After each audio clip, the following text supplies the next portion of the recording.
Om Shanti and good morning to all of you listeners. Welcome back to your own channel. Today is the 200th day of your godly blessing. We're completing 200 days of our blessings. I hope you have read each and every one of the blessings. If you haven't, you can go and check out all the blessings in the playlist. If you have missed out any of the blessings, you can revise them for sure.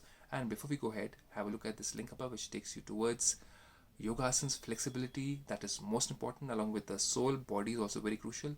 Diet and even sleep patterns are very important. How to sleep well at night without having any form of negative dreams or without having any form of sleeplessness throughout the night.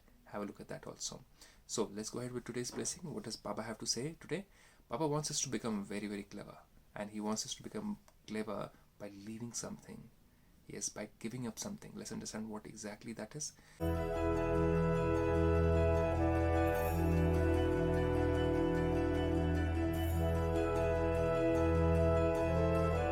So here Baba says, may you be the cleverest and crowned one with the lesson of you first. You first. Yes. So let's understand that in details. Just as Bab Dada, Bab means God the Father and Dada is Brahma or Adam, both of them together, calls himself your obedient servant.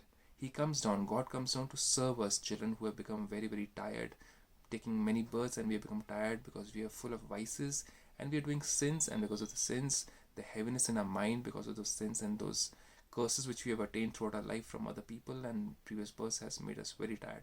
So God comes to actually put the medicine on our wounds of our many births, and also to help us become peaceful and quiet and silent and be powerful again. For that, God comes as an obedient servant, and by calling himself your servant, he is automatically crowned.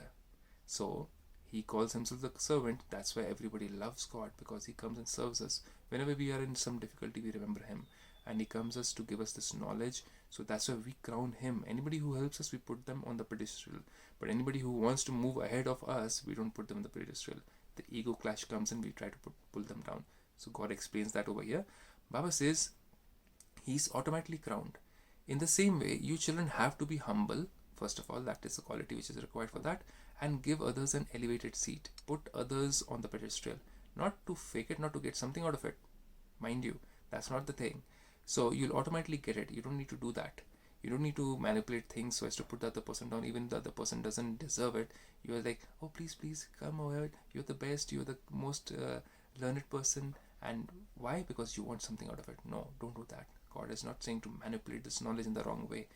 God says, in the same way, you children have to be humble and give others an elevated seat. When you sit the other person on that seat, when you make the other person sit on that seat, he will get off and make you sit on it. That's what happens when we go into a gathering or a function. There's one seat over there, and you are like, please, you go ahead. You sit on that seat. The other person says, no, you go ahead. Then you say, no, please, you sit over there. Then the other person says, no, you sit. You see what is happening. Humility brings about humbleness in the other person. But if you're like, okay, let me take it, you run towards it, the other person also run towards it. Haven't you checked that out? So that is what Baba says. What we act, our attitude brings about the same attitude in other people. So our attitude of humility brings about humility in other person. That's what Baba wants us to do. When you sit the other person on that seat, he will get off and make you sit on it.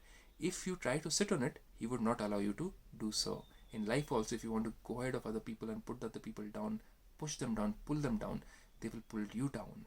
Think about it. So therefore, to sit others on it is to sit on it yourself. This is a secret. Try it out and experience it first of all. So make the lesson of you first. This is the lesson which God is giving you. You first in everything, not just that seat case. In any area of your life, whether it's your wife also, whether it's your husband also, put them ahead, move them ahead, help them to move ahead. Then in doing so, who's moving ahead?